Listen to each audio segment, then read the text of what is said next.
L'activité sismique est répartie le long des failles, zones de rupture dans la roche, en général à proximité des dorsales, frontières entre les plaques tectoniques.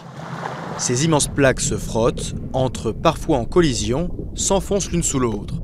De l'énergie est accumulée le long des failles. Lorsque la limite de résistance est atteinte, il y a rupture et déplacement. L'énergie accumulée est libérée, un séisme se produit. Après la secousse principale, des répliques se produisent. Elles correspondent à des réajustements des blocs voisins de la faille. Ces frictions provoquent des secousses quasi permanentes, généralement imperceptibles par les humains. Les zones sismiques les plus actives dans le monde sont situées en Asie, au Proche-Orient, en Afrique du Nord et en Amérique. L'échelle de magnitude de moment est aujourd'hui souvent utilisée pour mesurer l'énergie dégagée, à la place de l'échelle de Richter. Théoriquement illimitée, elle n'a jamais dépassé 9,5 depuis 1960 au Chili. L'intensité indique les conséquences du séisme en surface. Elles sont déterminées par l'échelle macrosismique européenne qui comporte 12 degrés. D'une intensité 1, le séisme n'est pas ressenti. Le niveau 12 correspond à une modification totale du paysage.